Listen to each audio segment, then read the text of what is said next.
9 to noon.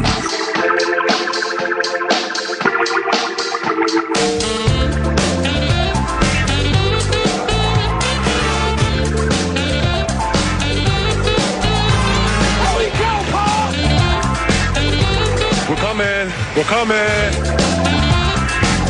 Time for two more.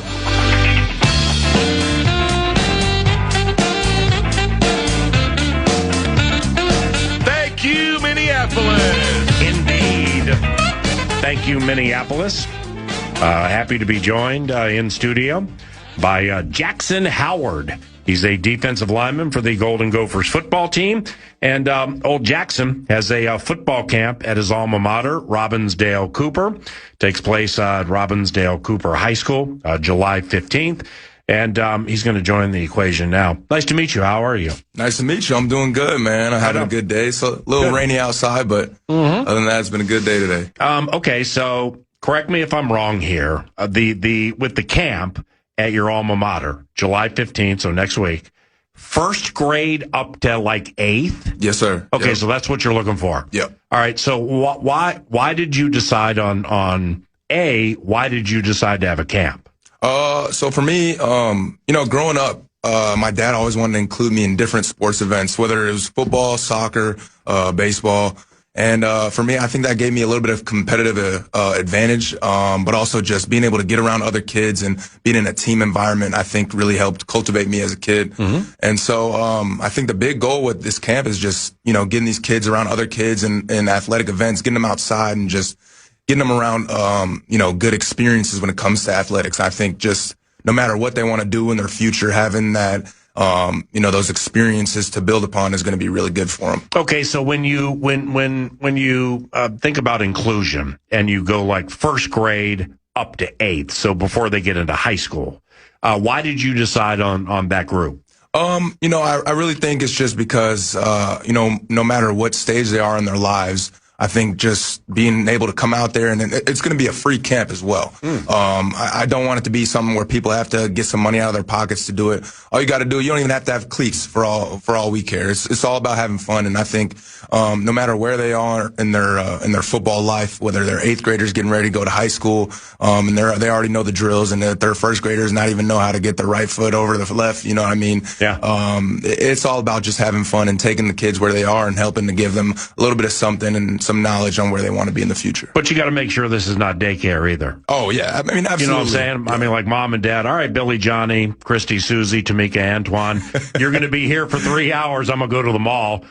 Jackson, Willie, and the rest of the group, they got you. It ain't that. Well, I mean, it's not that, but also at the same time, I mean, they are getting free food, so you might as well drop them off. Yeah, it'll be free pizza for all the kids. Oh, good for you.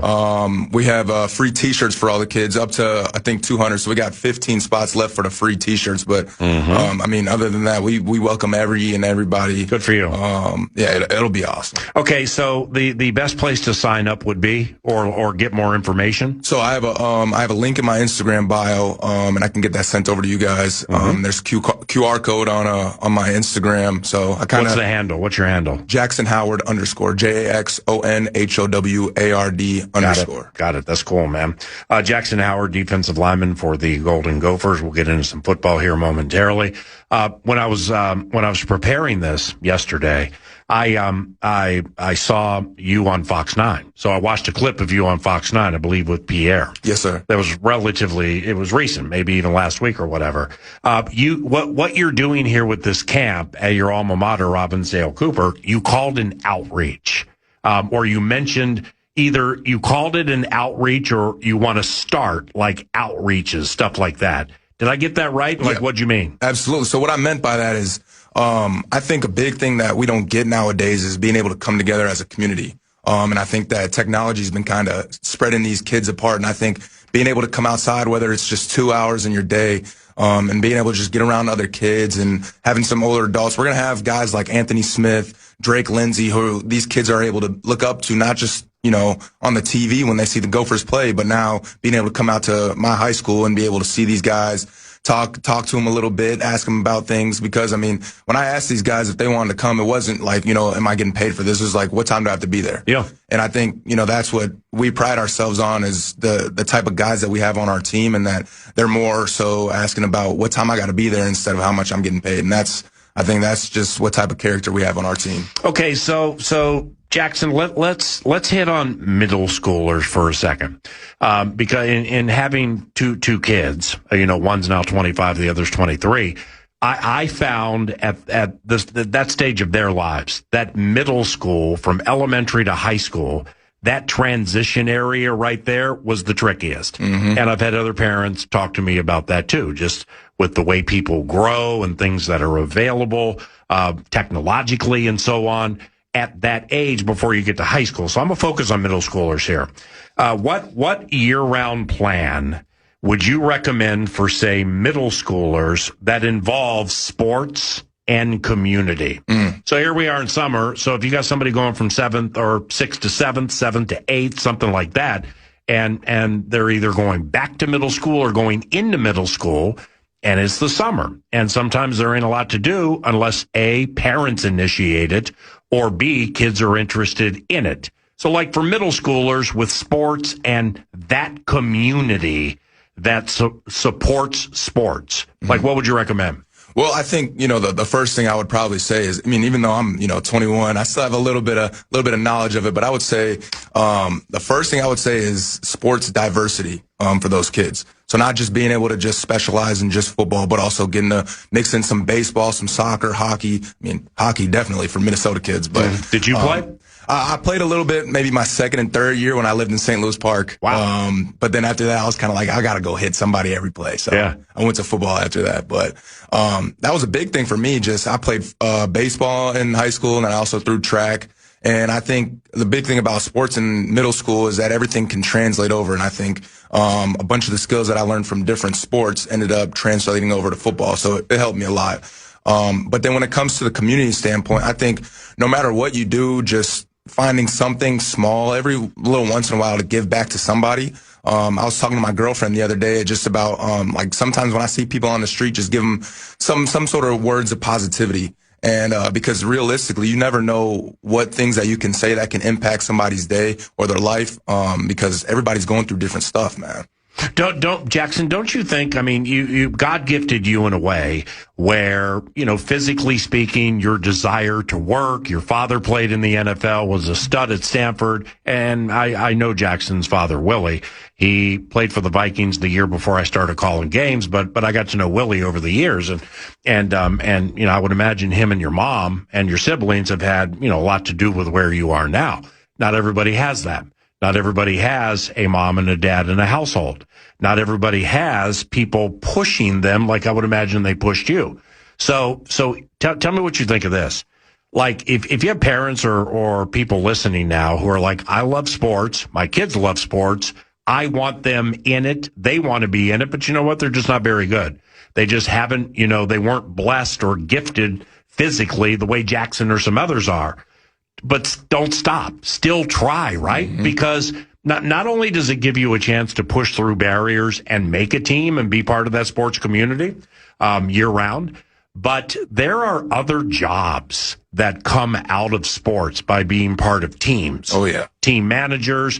You might get bit, you know, wanting to become a certified athletic trainer, a team therapist, so to speak, stuff like player development, stuff like that. There are so many things, tentacles, other than just being the star athlete, right? Yeah. So I think, you know, for me, what I saw at home is what I started to become. And so when my dad showed me, you know, like we started off just giving out free meals to families when we were, I think maybe I was in 5th grade. And my dad told me the reasoning behind that was because we were able to. Mm-hmm. And so, you know, I think now with the platform that I have now and the things I've been able to do athletically now, I think it'd be a disservice to my community to not do something to give back. Mm-hmm. And so, I think when it comes to sports and parents, I think, like I have early memories of my dad just throwing the football around with me, playing baseball, him trying to teach me how to pitch, and then him getting mad at me when I would throw it really hard at him. Like, right. I think it all comes down to at home. And even though, some people might not have a father at home, having a father figure, is, just as good, honestly. I think, luckily for me, I had a dad at home. Not everybody can say that, but making sure that you have somebody you can look up to in life and knowing that there's somebody out there that you can look up to for these kids. And I think is really huge. And so, honestly, I think that was a big part of my development. And just, luckily my dad played in the league, but, just because he played doesn't mean I had to play as well. I think it was just because of the good experiences I had around sports that led up to, me really wanted to get to my future goals. So with your mother and father, how important have they been in helping you play football in the Big Ten after, starting with a cool SEC school like LSU? I think they've been awesome. Sometimes one parent's got to be the nicer and the other one's got to be a little stricter parent, and they switch off roles sometimes. But my dad's usually the one that's always like, he talks to me every day after the games. He takes notes on his phone, before my coaches can even get to me about my missed assignments, missed tackles, stuff like that, because, I think it's really because he cares. And I love how much he cares. Are you a D lineman because your dad was? Yes. I did want to play. I did play tight end in high school, and that's what I really liked. But I kind of realized, one, I didn't want to keep running down the field and not getting the ball sometimes. That was a lot of running. Yeah. But, well, you talked to Justin Jefferson lately? Anyway, I'm just kidding. Go ahead. There was a lot of that last year. I could just tell he got frustrated, Yeah, but, no, I think probably I do play D-line because of my dad. I remember going to Stanford on a visit, and I'm sitting down in the D-line room, and I look behind me, and I see a giant picture of my dad holding his bicep up with a giant rose in his in his mouth from the Rose Bowl. That's awesome. So I think, that's definitely an influence for me. But my mom's been awesome as well. All right. So, Jackson, you have 3 sisters and a brother, correct? Yes, sir. Where do you fall in the age pecking order? So I am the second youngest. So, Ava, my little sister, is 19. And then there's me at 21. And then my older brother, Phoenix, is, 26 now. Oldest sister, Sterling, is 28. Older sister, Sterling's 28. And then the oldest, Chanel, is 29, I believe. Your brother, Phoenix, North Dakota State University? Yes, sir. Right. Was he there? He was there with those good teams, right? Oh, yeah. So I think... he won some FCS titles, right? I think 3 or 4 of them. Jeez! Yeah. Oh, yeah. Holy cow, you got to go out and win the Big Ten just to keep up with Phoenix. We have to. You know it. Okay, so being the second to last, the second youngest of that group, having 2 older sisters and an older brother. I mean, that probably plays into you getting as good as you've gotten, right? Because you always had in-home targets at which to shoot. Girls are generally faster than boys at a young age. Yeah. And then the rubber meets the road when you become a teenager with strength and speed and everything, and things have a way of physiologically flipping, if you know what I mean. Yeah. But you, with your sisters in Phoenix, they probably pushed you every step of the way, right? Yeah, honestly, all of them in different ways played factors for me, especially my older brother. When I was younger and when I was smaller than him, we do all sorts of funny things, but like what built my toughness is he would try to try out WWE moves on me. Every time we'd see him on the TV, and he'd look at me, and I knew it was time for some squabbles. He'd jump up on the couch and try to come from top rope. Oh, top rope! Come on, choke slam all the time. He done did me dirty a little bit until I finally started getting bigger than him, and then he was like, "All right, I'm cool off of that." Oh, that's fantastic. Jaxon Howard, defensive lineman for the Golden Gophers football team. He has a free football camp at Robbinsdale Cooper coming up next week, July 15th, via his Instagram page, which is Jaxon_Howard. You can get information and register. And once again, it's free. Food provided, much more. Some of his teammates are going to be there, and it's for kids that are in or around first grade all the way up to 8th grade. You played 3, so as we mentioned earlier, Jackson is with the Golden Gophers now, had a fantastic season last year. Nice D-line, too. I can't wait to get into that. But you played 3 games at Tiger Stadium 3 years ago for LSU. Correct. So you started with LSU, which is football immortality. What is LSU football like in Baton Rouge? Back in Baton Rouge, honestly, LSU football was, I won't say everything because they have a bunch of amazing sports there, but I mean, it was big down there. You go somewhere and people they knew my name and I didn't play a single snap, so I was confused. Well, didn't you play 5 games? Yes, I mean 2023. I meant before I even played a snap. Yeah. Because when I went to look at the game logs, I was hoping we get an Alabama in there, and I was hoping it was at Baton Rouge, Death Valley, and that whole thing. I mean, I would imagine you saw it, and it's unbelievable, isn't it? It's unbelievable. So I had played a certain amount of games, and then I decided I was going to redshirt because I didn't want to burn my red shirt. Just to find out, a couple of weeks ago that there's a 5-for-5 rule now, so I didn't even have to redshirt my freshman year. But I mean, it is what it is. I got to play some my freshman year, but it's weird because a lot of the guys will go play like special teams their freshman year for like 4 games, and then they'll stop to make sure that they keep their red shirt for the year. But so it's their choice. Yeah. So, man, it's got to be so tough to be a coach in college football this day and age. Absolutely. But then, I mean, it's over talk, but NIL and transfer portal, and I've talked to PJ about this before. PJ joins the show every Monday during the season, and it's the recruiting aspect of your own players during the year. So, like when I've learned over the years through the NFL that distraction is the ultimate equalizer. Personal life distractions, professional distractions. I'm better than him. Why am I not playing? But all that kind of stuff. Well, that doesn't do anybody any good. Right. So it's like with what you just said, players making decisions. If I play anymore, I lose this.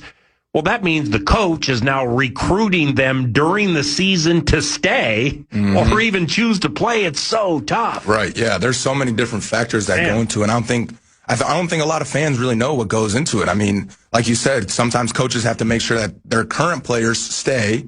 And then when the portal season comes up, they have to, get new guys out the portal depending on what happens to their current players or guys that leave. And then they still got to worry about the high school players. But now, there's questions on like different places on whether, if it's valuable or not to bring high school players or not in. And, I think. Oh, by the way, you're trying to beat Wisconsin in about 4 days too. You know what I mean? Exactly. Yeah. And I mean, luckily for us, we're a program that takes freshman guys and just continues to build them up from brick by brick. So, I'm not sure necessarily about any of that, but I mean, it's just crazy the way that college football has adapted over the years and where it's going to continue to go. Your father, coached you in high school. What was that like?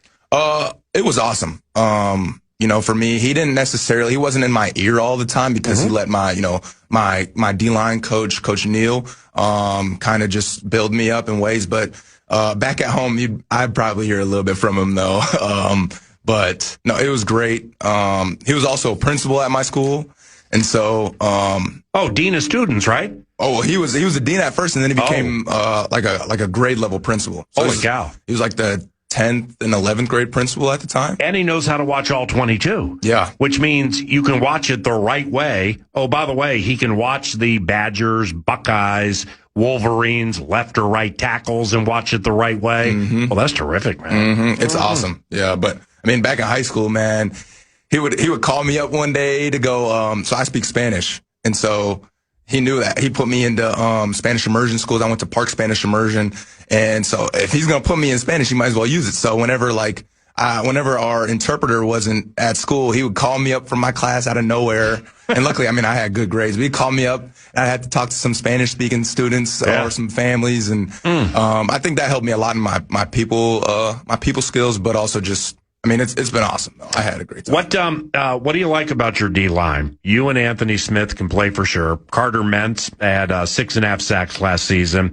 And you guys added T.J. Bush Jr. from Cal. He had 5.5 sacks for them last year. I mean, this seems like either the strength or one of the strengths of your team, right? Yeah, no, I totally agree. And I think the cool thing about our defensive line this year is that we have everybody in our D-line to be competitors this year. So no matter who's out going to be our first 4 on the D-line, they're going to be some dogs and they're going to handle business. And that's something that I really think we pride ourselves on. And so when we come to workouts every day, we know what time it is. And yeah, man, no matter who those first four is, we're gonna have some dogs out there on the field every play. So are you a D end, an edge, or a 3 technique? D end and edge. Okay, Yes, so like, who's your 3 technique? Because obviously that's so very important. Yeah, so we have a bunch of 3 techniques, such as like Jalen Hicks, Naquan Crowder, Riley Sunrum, Theo Randall. That's just some of the names. But the cool thing about our defensive line is just because it says one position on, the website, that doesn't mean that's your position. Right. They'll move you anywhere they can because, we teach our guys versatility. Our noses don't just know how to play nose. They can play 3 tech, they can play edge. They can even play rush if, we had to. But, I think that's just cool. And we build so much of our guys as far as like, so much knowledge of the game. Like, everybody knows how to go flat drop, no matter if they're, 320 pounders or 220 pounders. So it's been awesome. How did you handle it when Coy Parrish transferred? Well, I think, Coy had to make a decision for himself. And I think every man at some point is going to have to do that. And so realistically, I could have my own personal feelings against that, but I don't. I love Coy. He's an amazing dude. We're going to continue to be friends for, hopefully forever. But sometimes like stuff like that happens, especially now in the days of the transfer portal. And, when one guy leaves, we're going to have somebody else step up no matter what situation it is. And so I think Coy's going to have an amazing future with Oregon. And then, he's going to have an amazing future in the NFL. But I think our secondary this year is going to be some dogs. Yeah. Some dogs, some ball hunters. We're going to get some picks this year. With a good pass rush. For sure. Okay, so yeah, I see where you're going here with this. All right, a couple of quickies to close here for Jaxon Howard, defensive lineman for the Golden Gophers football team. It's clear you need the right quarterback to win at a high level, and Drake Lindsay, in my estimation, has a chance. A nice arm strength, good arm talent. He's going to be at this camp, by the way. What do you like about Drake, and what can you tell is already better than it was last year? Yeah, so for me, I play defense, so I don't necessarily see the offense as much. I got you, but I notice things, especially things in practice. And I think one of Drake's biggest strong suits is his processing speed. And when it comes to his the way that he processes things in a play, because an average play only goes for about 3 to 4 seconds, honestly. And I think he processes things so well, and it can get irritating as a defensive lineman too, especially when if I go and win a pass rush move with a little double swipe and the ball's already out, it's a deep ball, like that gets guys angry, and it continues to compile. And I think that's something that Drake does really well. And, people can say what they want about Drake, but he's also got some legs too. He can run. Y'all gonna see some of that too. Drake is an all-around guy. He can do everything. We are so lucky to have him, honestly. How much from what you know now, how much does Coach Fleck like to win time of possession? I mean, seriously. And when the offense plays keep away, that really helps your defense a lot, right? I mean, there are times that I'm like, he'd run it every time if he could. He loves to kill that time of possession. And you know what? Maybe there have been some players on offense where it's like, hey, this I have to construct the game this way to have a chance to win. Maybe that's not the case now. However, it's age old when you dominate the time of possession like he likes to. Right. It keeps people like you fresh, which means in the fourth quarter, holy cow, right? Yeah, no, it's been awesome. And I think that's something that we really helped us out last year, was just like a 10-minute drive on the offense that hurts the opposing team's defense. They can't be out there that long. They're tired, lethargic, and that's a goal of the offense. And so for us, the defensive job is to get the ball back to the offense, and the offensive job is to score. That's exactly what it is. And so I think it's cool the way that Coach Fleck harps on situational football and making sure that everybody knows the exact situation, whether it's first, second, third, or fourth quarter, the middle eight, T2, T4 situation, all that stuff. We talk about it all the time in our team meetings, our position meetings, unit meetings, because it prepares us for situations in the season where it's, you have 2 minutes left in the half. What are you going to do offensively, defensively, all that stuff. And so, when it comes down to it, and when we get what we want as far as getting the ball to the offense, and we're running 4 yards per play, getting first downs all the time, it keeps the defense sharp, and it gives us the advantage. And so that's something that we really want to see this upcoming season, is just keeping the ball to the offense. And luckily, I would hope that our defense doesn't play that much. That's the goal. Okay, so this camp next Wednesday, is there an official name for the camp? It's called the Brothers Keeper Camp. Oh, My Brother's Keeper, right? Yes, sir. Yep. Yeah, that's right. Because when I saw that, I immediately thought of what was it? Pulp Fiction with Samuel L. Jackson, who busted loose with a passage from Ezekiel, and My Brother's Keeper is in it. That's cool. It's next Wednesday, and best place. Why don't you just recap it for us? Next Wednesday. Ages, best place to get information. It's free, stuff like that. Yeah, so it'll be next Wednesday, July 15th. It'll be ages 1 to 8. And then, so it'll be a free camp. Ages one day. Oh, sorry. Not ages. Oh, I was going to say, grades, holy cow. Grades. What are you going to teach them on their knees? Yeah, probably not. Look at him crawl inside the 20. I'll get those little tiny footballs. Yeah. Look at her roll over inside the 15. Holy cow. Perfect. Oh, she's napping. Hey, get away. But yes, grades 1st through 8. Yeah. It'll be a completely free camp. There'll be food provided. And then for the first 200 people who register, they'll get free T-shirts. And just because you don't get a free T-shirt doesn't mean you can't participate. Everything will be. We got to get the order in soon. Mm-hmm. And there will be plenty. Welcome of to the coaches. Outreach world, right? Yeah, man. It sucks. Box check. Okay, we're ready to go. Yep. And then the best place to find it will be on my Instagram at Jaxon Howard _ JAXONHOWARD _. Well, God bless you and your family. Thank you. You too. Yep, thank you, and thanks for taking time to come in. Let's make this a quasi habit during the season. Come on the show every so often, and it was really a treat meeting you. Tell your father I say hello, and thank you very much for doing this. Thank you so much. Jaxon Howard, defensive lineman, Golden Gophers football. Back after this.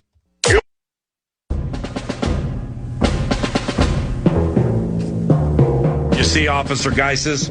Yeah. What do we do with this? Well, let me pull it back up here. From the cornfields, where the hard work's real, to SoFi Stadium, now they see 'em seal the deal. It has potential if we tighten it. We got to tighten it, Robbie. I mean, he kind of wrote a little bit of a novella there.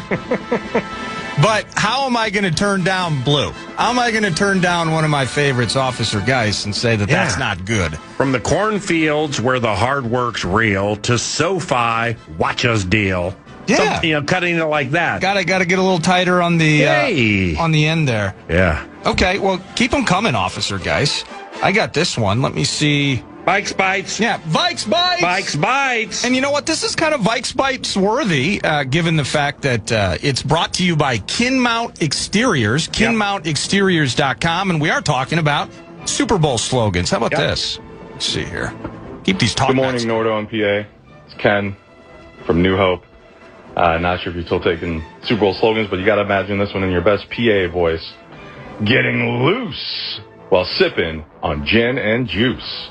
Rolling. We're headed all the way to the Super Bowl, boys. Hey! Hope you're ready. Rolling down the street with the talk back, sipping on gin and juice. Lay back.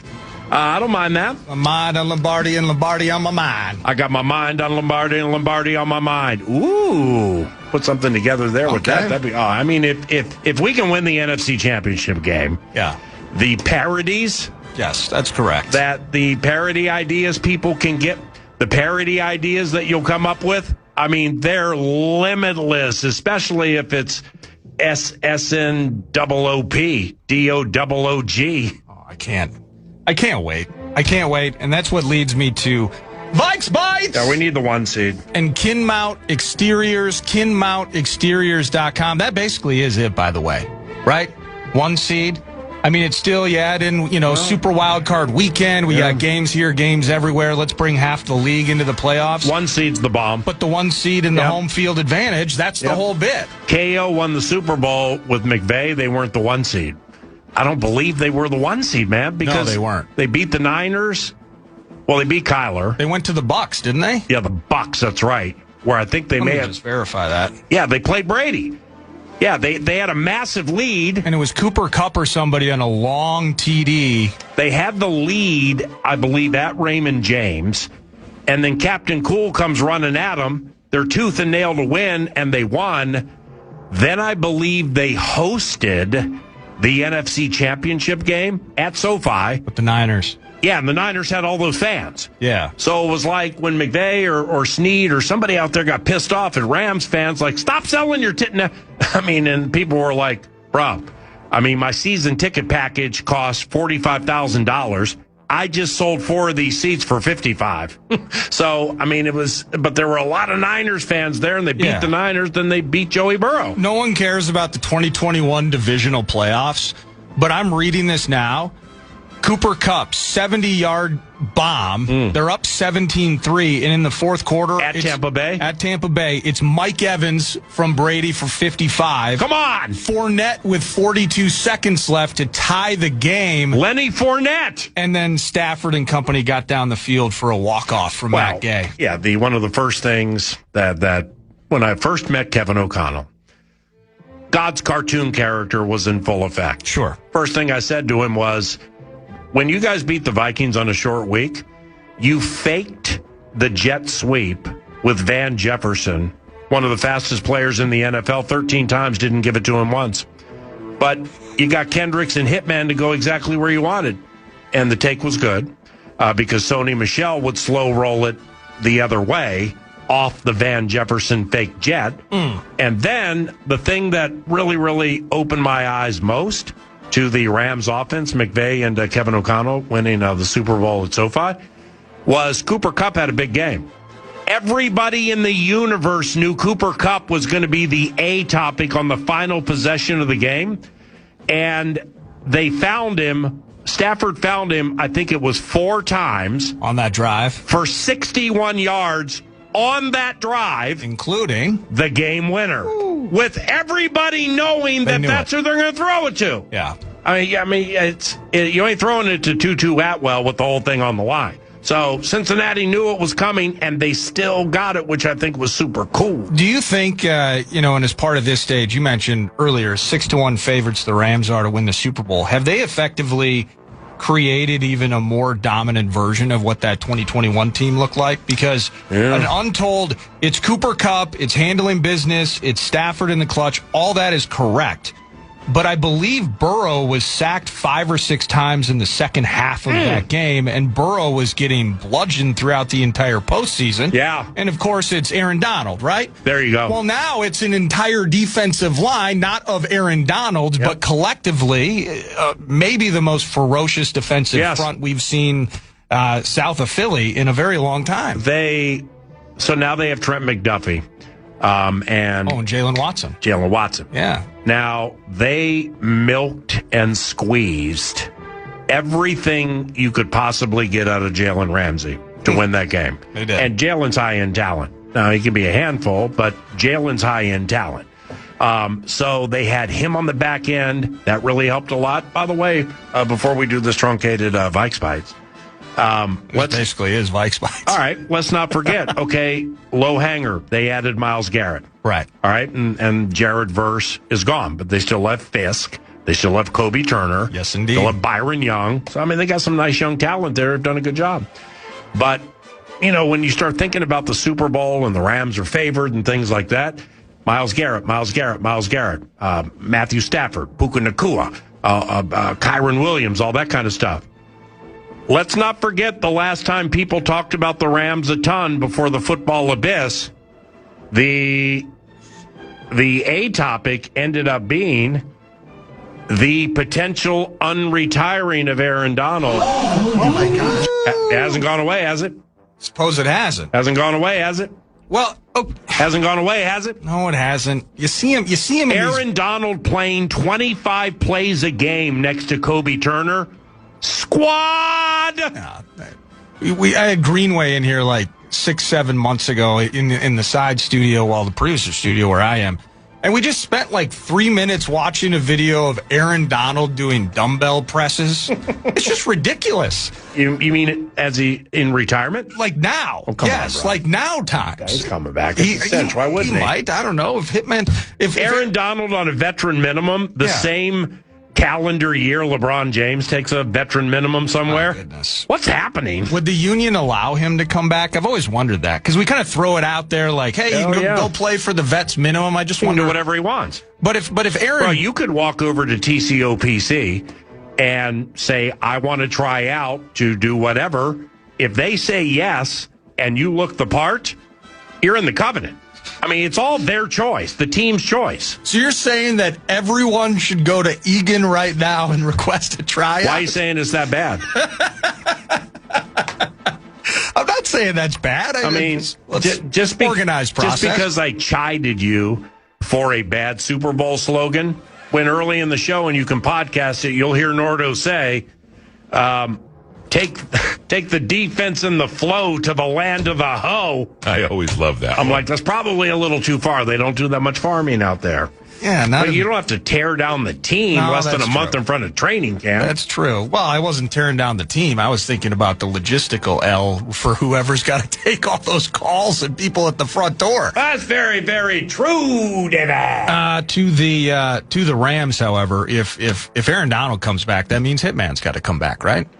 I mean, what excuse does number 2-2 have? Another thing we're not thinking of. What does number 2-2 have in terms of excuses? If Aaron Donald, who's been out for 2-3 full seasons now, if he comes back, come on, Hitman, we'll give you another swan song. We'll do the whole thing. We'll pretend that we haven't thought about it. They can't do the same thing. They can't. It would be too weird. It would be weird. You can't do that. You just can't retire somebody and have them wave and cry, and then all of a sudden what happened? Yeah, I thought he was done. There you go. All right, let's make that Vikes Bites provided by. Yeah, our buddies at Kinmount Exteriors, KinmountExteriors.com. It's siding, roofing, decks, all sorts of things. KinmountExteriors.com. It's clear, it's honest, it's Kinmount. Here's the deal. News due north next. Former Twins stud reliever Glenn Perkins, 15 minutes from now. More Super Bowl slogans about 35 minutes from now. Then new Baltimore Ravens play-by-play voice, a man named Kyle Yeomans, came from the Dallas Cowboys. He'll make up the final segment. The Ravens are here for joint practices in a few weeks, so we wanted to meet Kyle, and that'll be at the end of the radio show. Back after this. This is 9 to noon on The Fan. Open your free iHeartRadio app, search the CanterburyPark.com, feeling the felt, poker, blackjack, and table games all year round, having sips at Chips and tipping Derek Allen. Beep. Then you're heading out to the park. You're heading out to watch live racing. There are musical events, expos, all sorts of amazing things happening. It's a family affair in Shakopee. Check them out, CanterburyPark.com. Excited to hear from our 11 o'clock guest, Glenn Perkins. Talk us through Taj Bradley. Why? He improved to 8-3 yesterday, went 7 strong, and 10 Ks on the day as part of a 3-1 Twins victory. Joey Cantillo, we had Jensen Lewis on yesterday, and he mentioned it. He said tough times can be had on the road, and if he gives you an opportunity, take advantage of it. And the Twins just did that. Austin Martin with a sac fly. You got Brooks Lee with a 2-run single. And then Cody Clements with a triple later in the game. That was not, however, off Cantillo. He only went 5. Anyway, Twins win. They're 2 games back in this division collision, game 2 today. And that's going to be 6:40 p.m. But Taj Bradley, 11K in his last start, 10K last night. He's on a heater right now, 7 prior to that. So that's 28K in his last 3 starts. So we are digging that. And then finally in the NBA, I guess this makes up, what is this, a 6-team sign-and-trade deal. Yeah, it's dumb. My former LFL favorite player, Chris Middleton, returns to the Wizards. Okay, well, then there's D'Angelo Russell, who I still not understanding what the Wizards are trying to do. I don't know why I'm so fascinated by that team with AD and everybody in the mix. But anyway, D'Angelo Russell, is headed to Memphis. Then you got Karis LeVert. Then you got Taurean Prince and Gary Harris. I think LeVert to the Bucks, Prince and Harris to Detroit. You got a Sasser. We got Isaiah Stewart. He's trying to punch people. Remember the Eubanks bit? I think he broke Eubanks' face in a hallway when he was with, was it David Eubanks, who played for the Suns, maybe? Drew Eubanks. Yeah, that was out by the buses. There you go. There's actually one from the Pistons and a home game. I can't remember. I went staccato on it because I can't remember if it's Auburn Hills or the one in the city of Detroit. But LeBron James was involved. Oh, that was the freight train bit. Okay, yeah. Where he had 20 different people trying to hold Stewart back from the king. But see, it was one of those deals where, all right, they're backing off. LeBron really wanted nothing to do with it. Isaiah's like, I want everything to do with it. Yeah. But it was one of those bits where it's like, no, I'm cool. But you're setting up the handlers. He ain't cool. So he was like, dog, no, I'm good. Dog, I'm good. And then he takes off down the court after the king. And fortunately somebody stopped him because, man, he wanted everything of LeBron James. He would have broken a record at the NFL Combine for the 3-cone drill with the way he was trying to avoid. You can find it on YouTube. I've watched it before. Yeah, it's fun. And then how about Argentina in the World Cup? There's no World Cup today, but your quarterfinals are set. And Argentina, down 2-rip, starting, I believe, in the 79th minute, found their way to 3 goals to beat Egypt 3-2. And so a little drama there. Colombia lose to the Swiss in PKs. And that's it for your quarterfinals. Lionel Messi, though, by the way, which is kind of nuts, he's missed 2 penalty kicks in this World Cup. Wow. 4 in his career in World Cups. The one we watched together during the Kyler bit. Yeah. The goalkeeper knew exactly where he was going with the penalty kick. Yeah. And I said to you, I'm like, that has to be a problem if he knows exactly where you're going. He's the best player to ever play, but there is a tell. And usually you can find it and it's quick, and these goalkeepers are world class. But Messi on some of his PKs has this unbelievable lean, and in combination with his plant foot, effectively makes it impossible for him to go left. So it's almost so you can, and it happens once in a while. It's not every time, but you can see when he has this massive lean and his plant foot comes in hard right, it is incredibly difficult for him to do anything but kick it to the right. And the Egyptian keeper saw that. I saw some bit on social. They're like, it's Messi missing penalty kicks is like the world's greatest chef not being able to make a ham sandwich. Oh, that's awesome. I mean, what a great line. It's inexplicable, but he would find his 8th goal in the tournament later on in the comeback affair. That's News to Nord, brought to you by Canterbury's Card Casino, CanterburyPark.com. Perk, as in Glenn Perkins. Perk will be in play 9 to noon when we return to FM 100.3 KFAN. This is 9 to noon on the Fan. From the 1-800